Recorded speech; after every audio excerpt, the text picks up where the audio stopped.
Hi there, my name is Vic Veer. I'm the head of the sleep surgery department at the Royal National ENT Hospital in central London. And in this video, what I want to tell you about is the association between snoring and obstructive sleep apnea. Now, before you disappear and think, oh, look, I already know that people who snore and have sleep apnea and the other way around, what I'm trying to do in this video is explain why we think snoring seems to cause obstructive sleep apnea. Because I think a lot of people know that you spend a lot of years snoring, and then as you get a little bit older, you end up getting obstructive sleep apnea. But we haven't proven the theory behind this, but I want to explain what we think is going on. In a nutshell, we think that the snoring vibration is causing damage to the back of the throat, causing obstructive sleep apnea.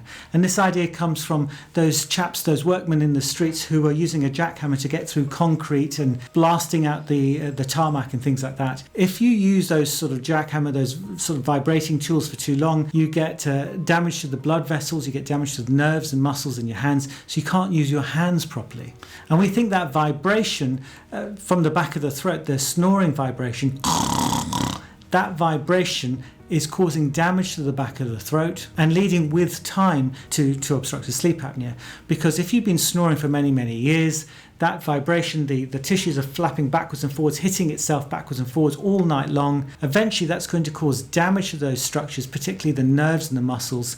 That means that eventually later on in life, or when you've snored for a long time, we think the snoring damages the nerves to the point where it can't hold itself up anymore, and it just collapses down on itself.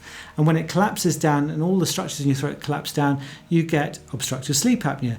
Everything collapses down, stops your breathing altogether. You have to wake up a little bit to take a breath, and then you go back to sleep again, and the cycle repeats all night long, giving you the syndrome known as obstructive sleep apnea. Now, as I said at the start, this isn't been proven at all, and it'd be very difficult to prove that. You'll need very long-term studies with lots of needles in the backs of people's throats throughout their life. But that's our current theory of how things are going on right now, why we think snoring is actually quite bad and it causes obstructive sleep apnea later on in life. Now, I said I could see this in some of my tests. The test I'm talking about is drug-induced sleep endoscopy. Now, regular viewers to my channel will know what drug-induced sleep endoscopy is, but if you don't, have a look at this video here, which explains it in much more detail. But for this video, take care. Bye-bye.